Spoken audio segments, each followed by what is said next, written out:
New Year's Eve arrived wrapped in silence and snow. By the time I pulled my car into the driveway, the sky was already dark. The kind of dark that presses down on your chest and makes even familiar places feel foreign. Snow blanketed the house in a clean white layer, hiding the cracks in the walls and the years of quiet resentment that lived inside. I had just finished a 12-hour shift at the hospital. My feet throbbed. My hands smelled faintly of antiseptic. All I wanted was a hot shower and sleep. The moment I opened the front door, I knew that wasn't going to happen. The living room lights were on. Bright, too bright. Linda, my stepmother, sat perfectly upright on the sofa legs, crossed a glass of red wine, resting delicately in her hand. She looked composed, rested almost celebratory, as if this night were meant for her. Behind her down the hallway, my father lay in bed. He had been there for 3 months now, paralyzed after a massive stroke, unable to speak, unable to move, trapped inside his own body. Only his eyes still worked.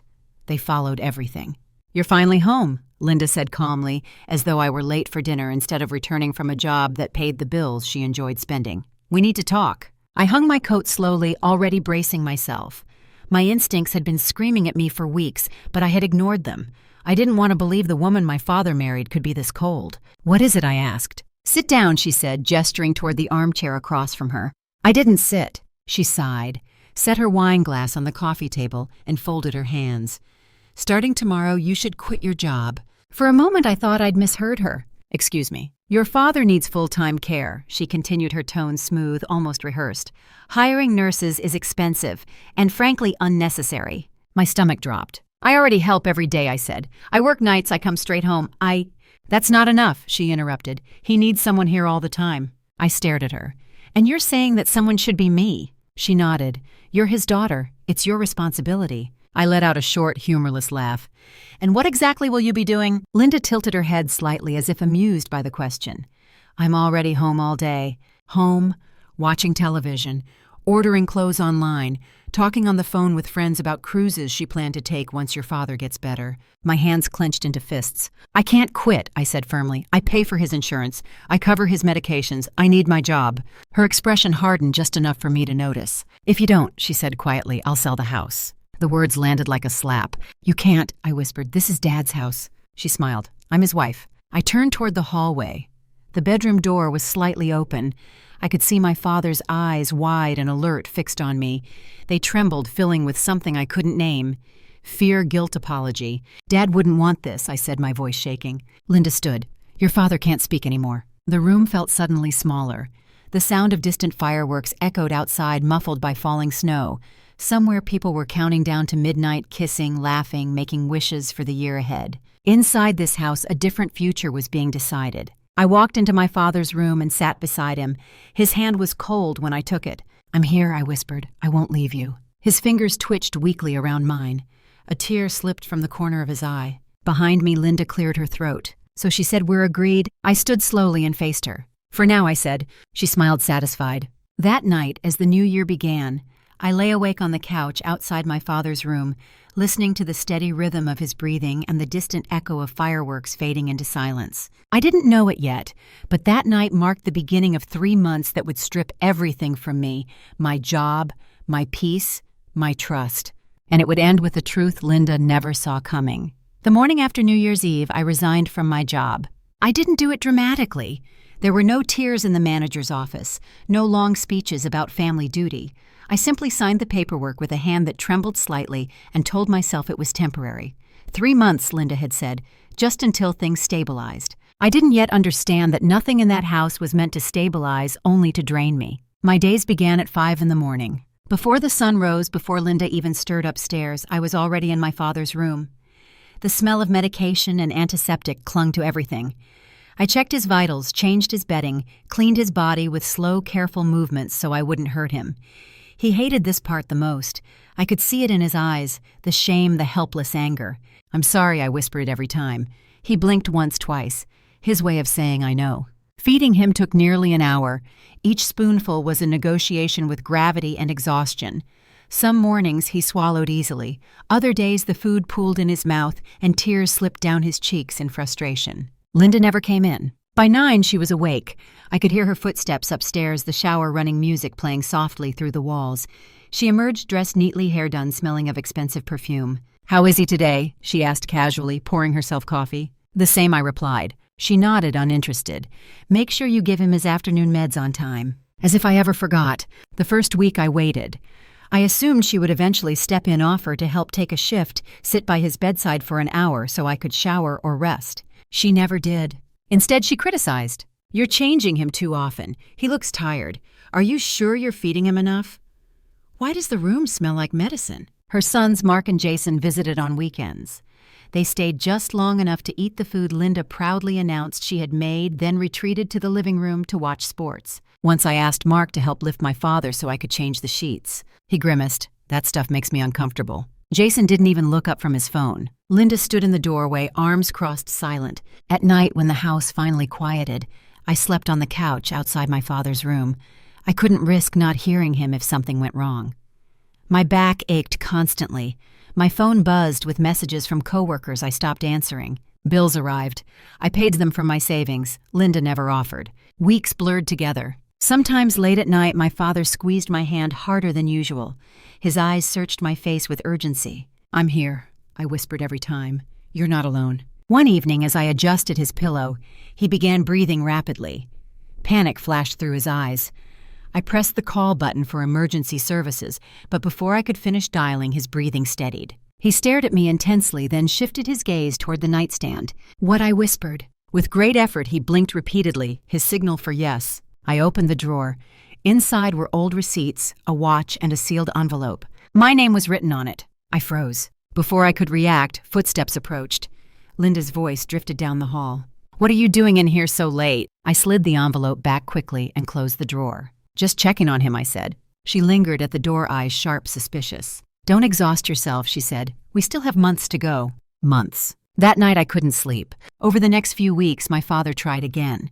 Small gestures, long stares, subtle movements toward the nightstand, the closet, the bookshelf. He was trying to tell me something. One afternoon while Linda was out shopping, he blinked urgently and glanced toward the closet. Inside, tucked behind old coats, was a small metal box. My hands shook as I opened it. Documents, copies of bank statements, legal correspondence, and a notarized letter dated just weeks after his stroke. It wasn't a will. It was instructions. My chest tightened as I read his shaky but unmistakable intent, how he feared Linda, how he suspected manipulation, how he wanted everything handled legally, quietly, and only after his death. I understood then. My father wasn't just sick. He was protecting me. 3 months later, on a quiet spring morning, my father took his final breath. No drama, no final words, just silence. At the funeral, Linda wept loudly. Mark and Jason stood like grieving heirs.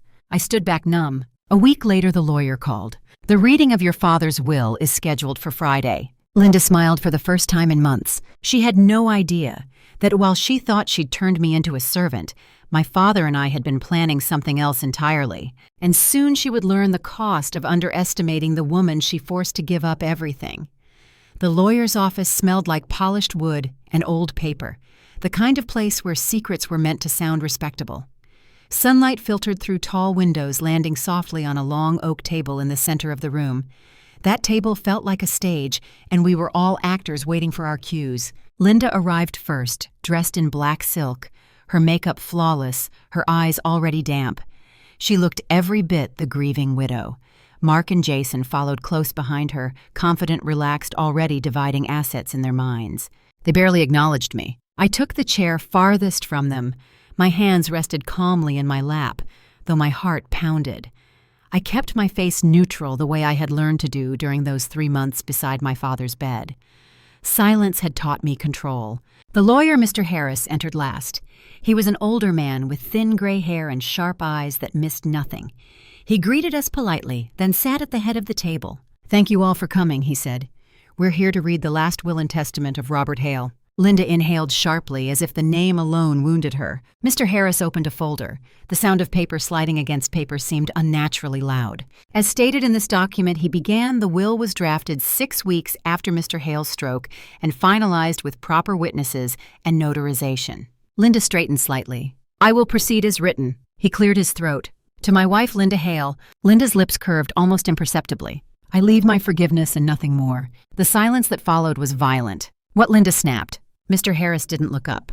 This decision was intentional and clearly stated. Mark leaned forward. That has to be a mistake. Mr. Harris continued calmly. To my stepsons, Mark and Jason, I leave no financial assets as I believe I have already given enough during my lifetime. Jason laughed once sharply. This is insane. To my daughter, Mr. Harris said, finally lifting his eyes to meet mine, I leave my entire estate. Linda's chair scraped loudly as she stood. No, she said, absolutely not. Mr. Harris went on unfazed. This includes all liquid assets totaling $12 million investment accounts and full ownership of the family residence. The words landed slowly, one after another, like stones sinking into water. Linda's face drained of color. You manipulated him, she hissed, turning toward me. You were alone with him every day. I met her gaze steadily. I took care of my father. He wasn't in his right mind, Mark shouted. Mr. Harris raised a hand. Medical evaluations confirm otherwise. Mr. Hale was mentally competent at the time the will was executed. Linda's composure cracked. I am his wife, she said. I sacrificed everything for him. Mr. Harris slid another document forward. Mr. Hale anticipated this reaction. He read aloud. Linda has shown more interest in what I own than in who I am. If you are hearing this, then my fears were justified. Mark slammed his fist on the table. This won't stand, Jason said. We'll contest it. Mr. Harris nodded. You are welcome to try. Linda's eyes burned with hatred as they fixed on me. You think you've won, she whispered. I didn't respond. Because this wasn't the end. This was only the moment they realized the ground beneath them was gone. And for the first time since New Year's Eve, I felt something close to peace. They didn't wait long to strike. 3 days after the will was read, a thick envelope arrived at the house. My house now, though it still felt strange to think of it that way. The return address belonged to a law firm in downtown Chicago, one with a reputation for aggressive litigation and very expensive retainers. Linda was contesting the will. I wasn't surprised. What shocked me was the speed, the confidence, the certainty with which she believed she could still bend reality to her will. The lawsuit claimed undue influence, emotional manipulation, and coercion.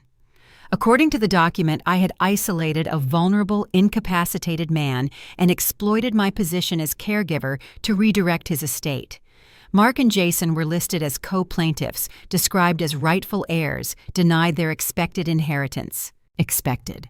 That word lingered in my mind longer than the rest. I read the filing slowly at the kitchen table, the same table where Linda once planned renovations she thought she'd be making with my father's money.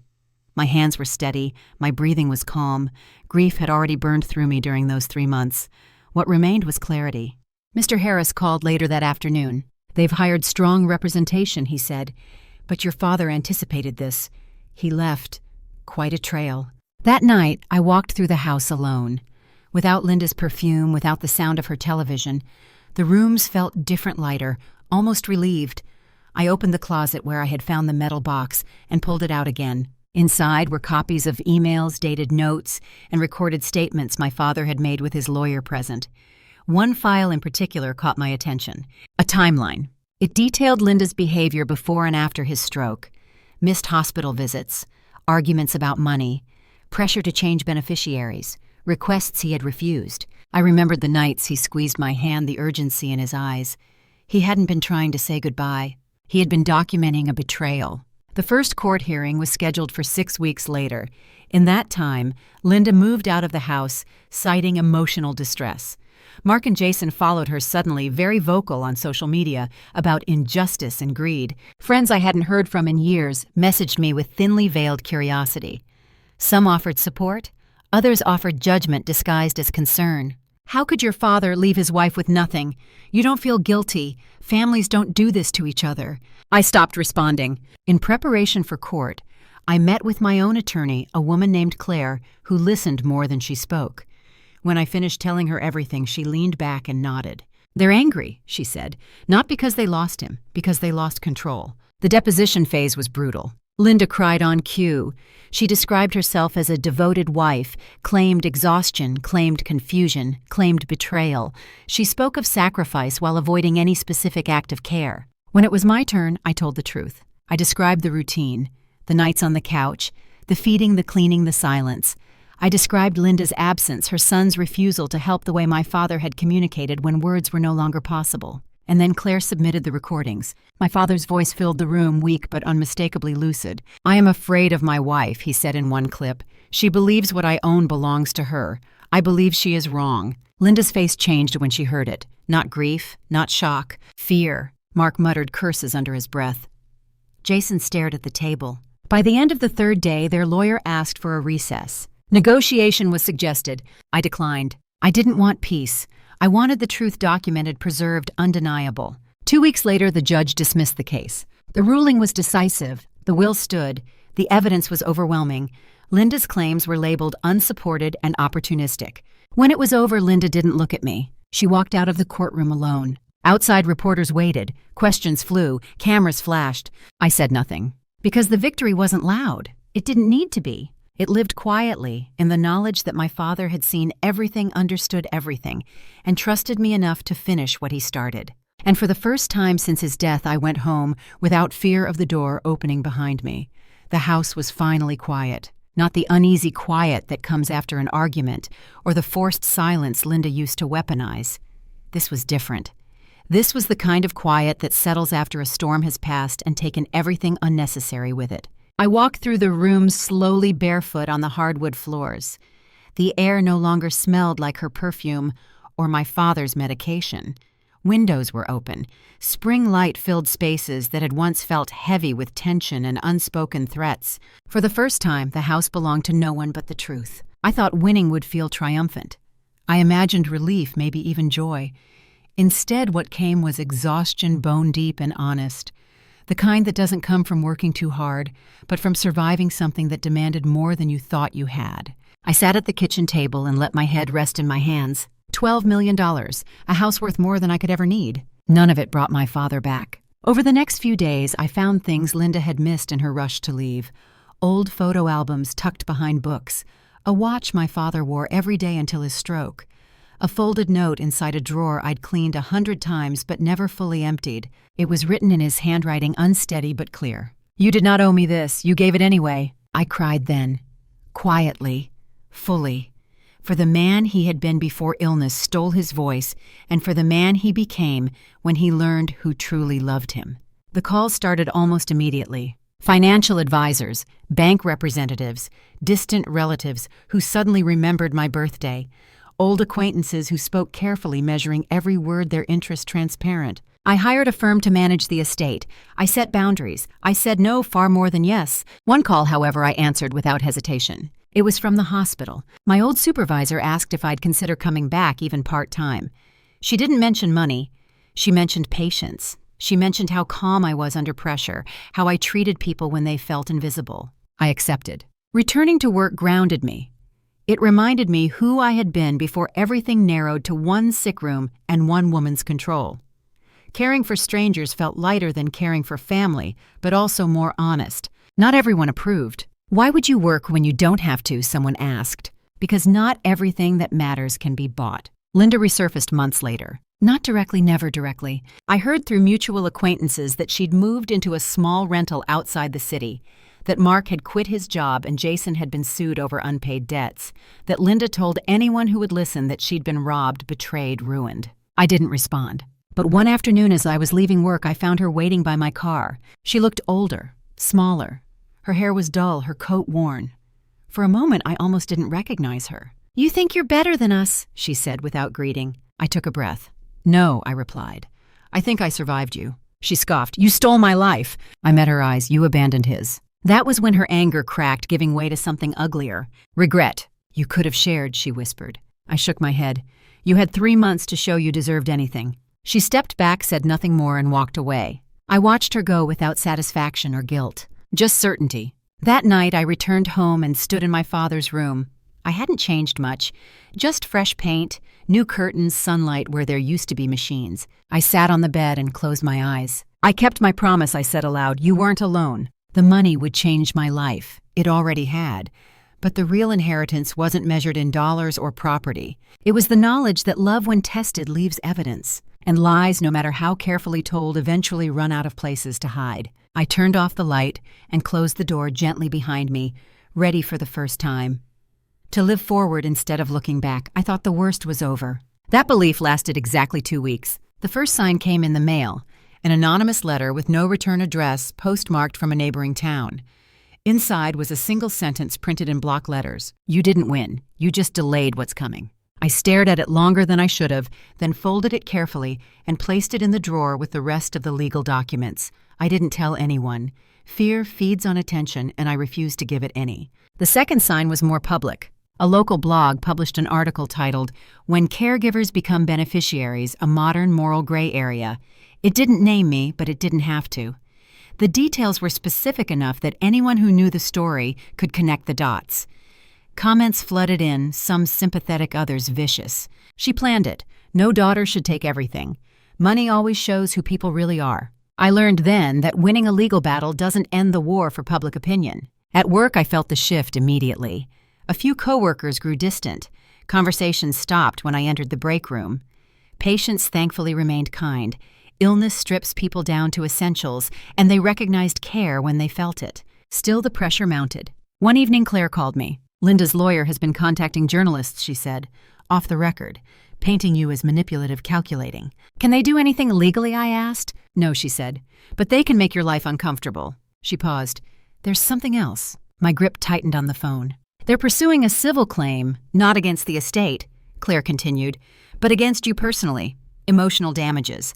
I laughed once sharply. "For what?" "For being left out." The absurdity of it hit me harder than the threat itself.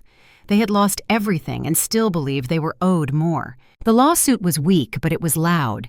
Headlines used words like family feud and greed. Strangers speculated about conversations they had never heard, motives they could never understand. One night, unable to sleep, I sat in my father's old study and opened his journal.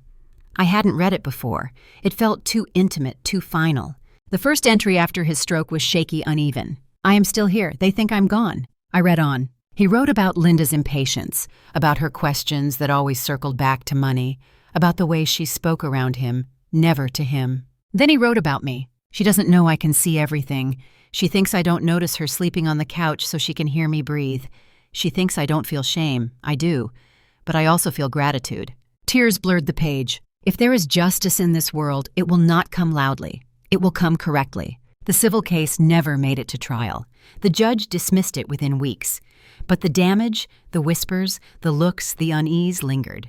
I made a decision then. I sold the house. Not because I needed the money, not because it held bad memories, but because it had become a battleground and I refused to live inside a war someone else kept trying to fight. The day the sale closed, I walked through each room one last time.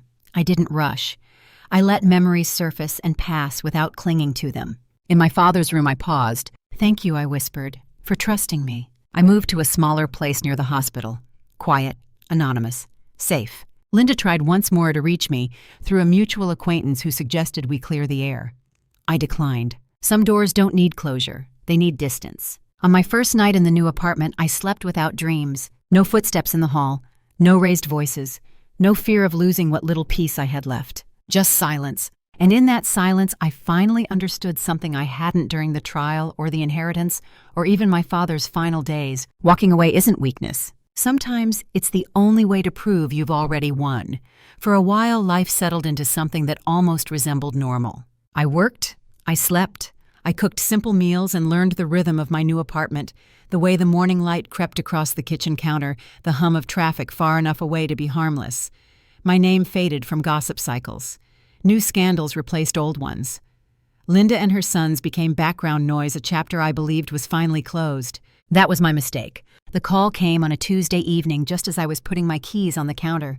The number was unfamiliar, but something in my chest tightened before I answered. "Is this Emily Hale?" a man asked. "Yes." "My name is Daniel Ross. I'm a forensic accountant. I was retained by your father several months before his stroke." I leaned against the counter. "He never mentioned you." "He wouldn't have," Daniel said gently. "My work was precautionary." We met 2 days later at a quiet cafe near the courthouse.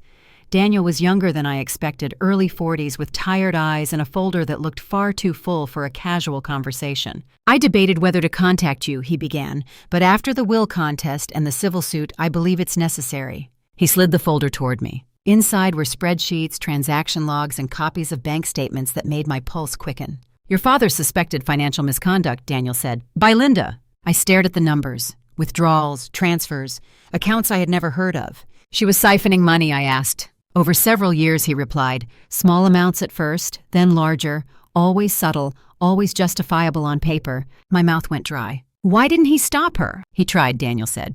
That's when he hired me. According to the records, Linda had opened accounts in her sons' names. Money flowed from my father's business accounts into shell expenses, then quietly disappeared. It wasn't enough to bankrupt him, but it was enough to explain why he had grown increasingly anxious about control. She didn't just expect the inheritance, Daniel said. She was already taking it. I felt something shift inside me, not anger, not shock, but clarity. Why are you telling me this now? I asked. Because Linda is under audit, he said. Unrelated to you, or so she thinks. My fingers tightened around the edge of the folder. What does this have to do with me? Daniel met my eyes. Your father left a final instruction. If Linda contested the will or attempted to damage your credibility, I was to release these findings to you and to the appropriate authorities. The room seemed to tilt. He knew I whispered. He suspected enough to prepare, Daniel said. And he was right. I didn't sleep that night. Memories resurfaced with new meaning. Linda's shopping sprees, her obsession with finances, her panic when the will was read. She hadn't just lost the future she expected. She had lost her shield. Over the next week, Daniel walked me through everything. The paper trail was meticulous. My father had been methodical, patient, precise. The man who could no longer speak had made sure the truth would speak for him. I had a choice. I could hand everything over to authorities and let the process unfold quietly. Or I could do exactly what Linda feared most. I chose transparency. With my attorney's guidance, we submitted the findings to federal investigators. Within days, the audit expanded.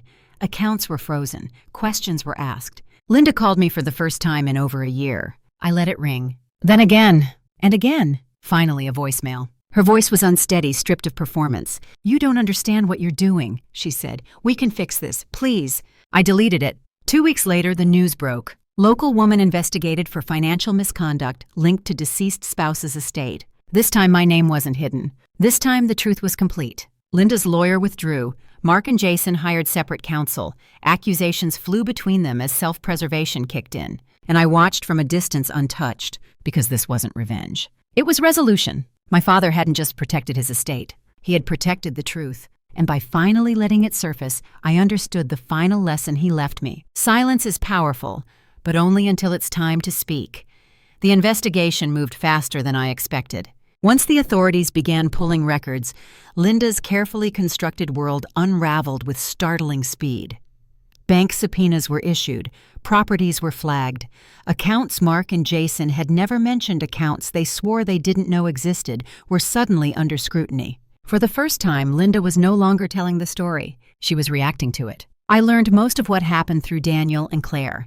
I didn't attend hearings. I didn't answer reporters' calls. I went to work, came home, cooked dinner, and slept. There was something grounding in refusing to watch her downfall as entertainment. Still, the details reached me. Linda was questioned for hours. At first, she played her usual role, confused widow, overwhelmed mother, victim of misunderstanding. She cried. She blamed grief. She blamed stress. Then the numbers were placed in front of her. Transfers that lined up perfectly with luxury purchases. Withdrawals timed precisely after my father's medical emergencies. Emails where she coached Mark on how to move funds without triggering alerts. Her story fractured. Mark broke first. He cut a deal within days, offering testimony in exchange for leniency. He admitted he knew the money wasn't his, that his mother told him it was temporary, that his father-in-law would never notice. Jason held out longer, angrier, louder. He insisted he'd been manipulated, that he'd trusted his mother, that he never asked questions because he didn't want to know the answers. Linda said nothing. When she was finally arrested, the image circulated everywhere, her hair unstyled, her coat wrinkled her face, bare of the confidence that once ruled every room. She looked smaller than I remembered, not because she'd lost power, but because she'd lost the belief that power was permanent. A reporter caught me outside the hospital one evening. "Do you feel vindicated?" she asked. I paused. "No," I said, "I feel finished." That night, I dreamed of my father for the first time since his death. He wasn't sick. He wasn't in bed. He stood in the old kitchen sleeves, rolled up, smiling softly. "You did enough," he said. When I woke, the sense of peace lingered. Linda's trial was scheduled for the fall. I was listed as a witness but asked to testify remotely. I agreed. Seeing her in person wasn't necessary. I had already confronted the truth of who she was. During my testimony, I spoke calmly. I described facts, not feelings, dates, patterns, behavior. The prosecutor didn't need my anger. The evidence carried enough weight on its own. Linda never looked at me. When the verdict came, Guilty on multiple counts of financial fraud and embezzlement, it felt oddly distant. Not unreal, just complete. Sentencing would come later. In the weeks that followed, messages arrived from unexpected places. Former co-workers of my father, old friends who confessed they'd suspected something was wrong but didn't know how to say it. Even neighbors who apologized for believing rumors. I accepted some apologies. I ignored others. Not everyone deserves access to your healing. One afternoon, while sorting through remaining boxes from the house, I found something I hadn't seen before, a small cassette tape labeled simply for later. 4. Daniel hadn't mentioned it. Claire hadn't seen it. My hands shook as I found an old player and pressed play. My father's voice filled the room. "If you're listening to this, then things went the way I feared and hoped," he said slowly. "I want you to know something important. None of this was your burden.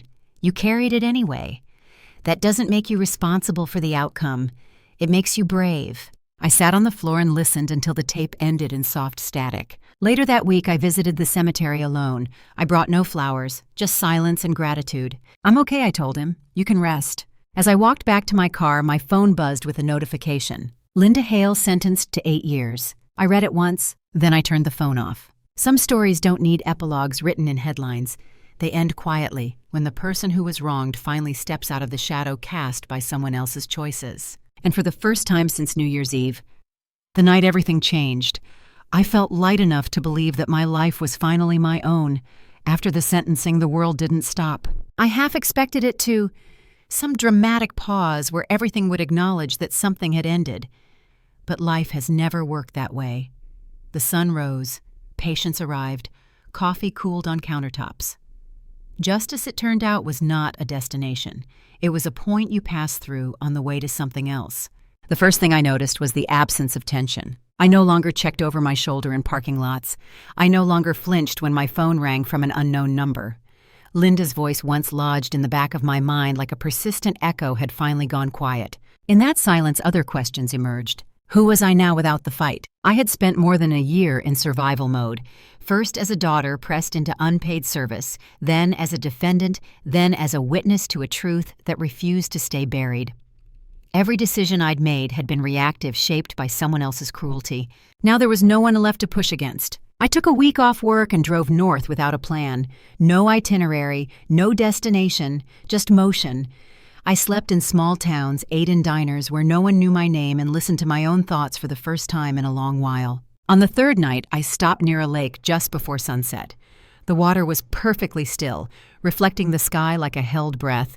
I sat on the hood of my car and cried, not from pain but from release. Grief, I learned, doesn't end when justice arrives. It just changes shape.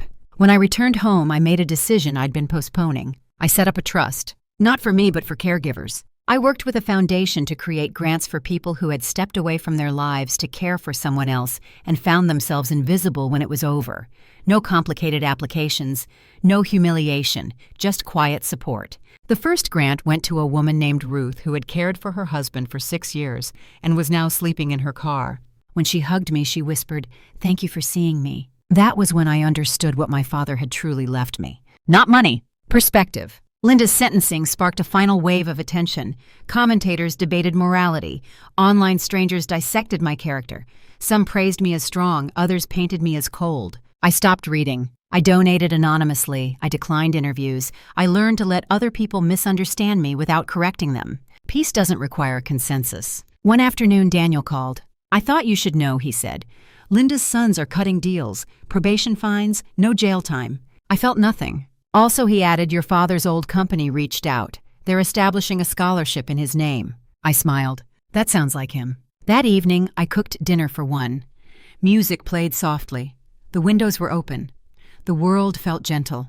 I took out the cassette tape again and played it one last time. "You don't owe anyone an explanation," my father's voice said. "Live honestly, that's enough." I turned it off and placed it back in the drawer. Later, as I prepared for bed, my phone buzzed with a message from an unknown number. "I hope you're happy." I deleted it without replying. Happiness, I had learned, wasn't loud. It didn't announce itself or demand witnesses. It was the quiet certainty that you had done what was right and survived the cost of doing it.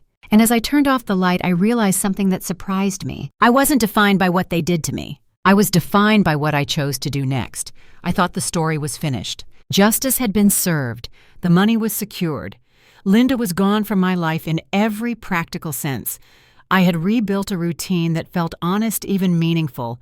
For the first time in years, I wasn't reacting to chaos, I was choosing calm. That's when the truth I didn't ask for came looking for me. It arrived in the form of a certified letter from a law firm I didn't recognize, addressed carefully formally, as if afraid I might refuse to open it. Inside was a single page and a request for a meeting. The name at the bottom stopped my breath. Eleanor Whitman. I hadn't heard that name in over 30 years. Not since my childhood. Not since my mother died. I sat down slowly, letter still in my hand. Eleanor Whitman had been my father's first wife. Not my mother, but the woman he married before her. And according to the letter, she had something to tell me. Something my father had asked her to keep quiet until everything else was over. We met in a small office overlooking the river. Eleanor was in her late 70s now, silver-haired, sharp-eyed, and composed in a way that came from having already lived through storms worse than the one I'd survived. "I'm sorry to disturb your peace," she said gently, "but your father was very specific." She slid a thin folder across the desk. "I was there," she continued, "when he made certain decisions he didn't want misunderstood." I opened the folder. Inside was a copy of a document I recognized instantly, the will. But this wasn't the final version. This was the draft. "I don't understand," I said. Eleanor folded her hands. "Your father planned to divide the estate differently at first. He intended to leave something to Linda, modest, conditional." My chest tightened. But then Eleanor said quietly, "He discovered something that changed everything." She handed me another document, a medical report. It wasn't about my father. It was about me, specifically about my birth. I felt dizzy as I read. My father was not biologically related to me. I looked up sharply. "That's not possible." Eleanor's expression softened. "He loved you as his own from the moment he met you. He raised you. He chose you. Biology never mattered to him." My hands shook. "My mother," I whispered. "She was already pregnant when they met," Eleanor said. "Your father knew. He insisted on being your legal parent. He signed every paper. He never wanted you to feel different." I stared at the document, my heart pounding. "And Linda?" I asked. Eleanor nodded. She found out. The room went silent. "She discovered the truth years ago," Eleanor continued. "And she tried to use it. Subtly. She suggested your father revise documents, remove your name, redirect assets." Rage surged through me, not loud, not explosive, but cold and precise. "He refused," Eleanor said. "That's when things escalated." I remembered Linda's hostility, her obsession with reminding me I wasn't really family, her need to diminish me. "She wasn't just greedy," I said slowly. "She was threatened." "Yes," Eleanor replied, "because love, not blood, was what ultimately decided everything." My father had known Linda might try to use my origins against me. That's why he'd made the will unassailable. That's why he'd left her nothing, not out of cruelty, but protection. "He didn't want anyone questioning your place," Eleanor said. "Not now, not ever." I closed the folder. For a long moment, I couldn't speak. When I finally did, my voice was steady. "Why tell me now?" "Because Eleanor said you deserve to know who you are and why you were chosen." I left the office and walked along the river for hours. The wind was cold. My thoughts were louder than the city. I wasn't my father's daughter by blood, but I was his daughter by every decision that mattered, and Linda had known that from the beginning. That was the truth she couldn't tolerate. That was the truth that destroyed her. When I got home, I stood in front of the mirror and studied my reflection. I didn't look any different, but I understood myself differently. Family, I realized, is not proven by DNA. It's proven by who stays when it costs them something. And my father had stayed, chosen me, protected me, even from a truth he knew might one day shake me. I turned off the light and went to bed carrying a new kind of grief, but also a deeper kind of certainty. The story wasn't over yet, but now I finally understood its beginning. I didn't tell anyone right away. Not my attorney, not Daniel, not even the therapist I'd started seeing after the trial. The truth Eleanor gave me felt fragile, like glass clear sharp and capable of cutting if handled carelessly. For days I moved through life as usual, but with a quiet weight pressing against my ribs. At work, I smiled when spoken to, listened when needed, performed my duties with the same calm competence I always had. Inside, though, I was replaying my entire life through a new lens. Every childhood memory rearranged itself. My father teaching me how to ride a bike, jogging behind me, long after I didn't need him to. The way he showed up to school plays even when I had one line. The nights he sat at the edge of my bed until I fell asleep long after my mother died. None of it changed, and yet everything did. I visited his grave alone the following Sunday. The cemetery was quiet. The the kind of quiet that feels respectful rather than empty. I knelt, brushed away a few fallen leaves, and rested my hand against the cool stone. "You didn't have to do that," I said softly. "You could have walked away." The wind moved gently through the trees. "But you didn't," I continued. "You chose me every day." I stayed there a long time, letting the truth settle into something less sharp, less like a wound, more like a foundation. A week later, another letter arrived. This one wasn't legal. It was handwritten. The return address listed a correctional facility. Linda. I didn't open it immediately. I set it on the counter and let it sit there for hours, as if deciding whether the past deserved one more voice in my present. That evening, I opened it. Her handwriting was cramped, uneven, stripped of the elegance she once prized. "I know you probably hate me," the letter began, "but I need you to understand something." I almost stopped reading there. I loved him, in my own way. But I was always afraid of being second, afraid of being replaced. When I found out the truth about you, it confirmed everything I feared.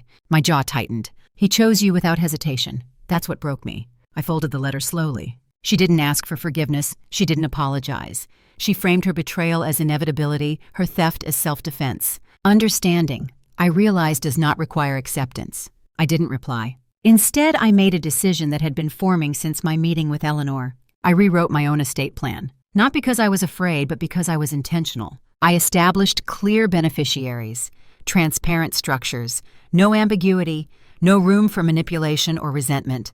I donated a significant portion to the caregiver trust. I ensured that whatever I left behind one day would tell a story no one could distort. When Claire reviewed the documents, she looked at me thoughtfully. "You're very thorough," she said. "I learned from the best," I replied. The final piece fell into place unexpectedly. Eleanor called again, hesitant this time. "There's something else," she said. "Your father asked me to give you this only if you wanted it." She handed me a small envelope when we met. Inside was a photograph I'd never seen before. My father younger, smiling, holding a baby. Me. Written on the back in his handwriting, "The day I became a father by choice." I pressed the photo to my chest. That night I placed it beside the cassette tape, the journal, the watch. Not relics of loss, but evidence of intention. I finally told my therapist the truth the following week. She listened carefully, then asked, "How does knowing change what you want from your future?" I didn't answer right away. Then I said, "It doesn't change what I want. It changes how certain I am that I deserve it." The story of Linda and the inheritance would fade. Headlines would be replaced. People would move on. But the story of a man who chose love over blood protection over pride, that story would live on quietly exactly the way he intended. I went to bed that night without unanswered questions. Only one chapter remained. The last chapter of my father's story didn't end in a courtroom or a headline. It ended on an ordinary morning. I woke up before my alarm sunlight spilling across the floor of my apartment, the city already awake but not yet loud. For a moment I lay still, listening to my own breathing, to the quiet proof that life, my life, was no longer under siege. I made coffee and sat by the window watching strangers hurry past with problems I would never know. Once I would have envied their ignorance. Now I understood that everyone carries a story heavy enough to bend them if they let it. Mine no longer bent me. I thought about Linda for the last time that morning. Not with anger, not with satisfaction, just with distance. Prison hadn't turned her into someone else. It had simply removed the audience. The woman who believed love was something you competed for, who thought security came from control, had finally run out of leverage. I didn't wish her pain. I didn't wish her peace either. I wished her truth, and then I let her go. Later that day, I attended the dedication of a small plaque at the hospital. It hung in a quiet hallway near the long-term care wing, where families sat in plastic chairs and learned how long a night could really be. The Robert Hale Caregiver Fund for those who stay. No speeches, no press, just a few staff members, a few families, and me. A nurse squeezed my hand and whispered, "He would have been proud." I nodded because I believed her. That evening, I drove to the lake where I had stopped months earlier, back when justice still felt like a question mark instead of a settled fact. The water moved gently this time, rippling under the breeze. I sat on the same spot and watched the sun sink low, painting the sky in soft colors that asked for nothing in return. I thought about blood, about names, about what people think makes a family real. My father hadn't shared my DNA, but he had shared his time, his patience, his protection. He had chosen me every day, even when it would have been easier not to, especially when it would have been easier not to. I realized then that inheritance isn't about what you receive. It's about what you carry forward. I carried his steadiness, his foresight, his refusal to let fear make decisions for him. I carried the lesson that love is proven in moments when no one is watching, and that the truest acts of loyalty are often quiet, inconvenient, and unseen. When I returned home, I took out the photograph Eleanor had given me. The one with my father holding me as a baby, his expression equal parts wonder and certainty. The day I became a father by choice, I placed it in a simple frame and set it on my bookshelf. Not hidden, not elevated, just present.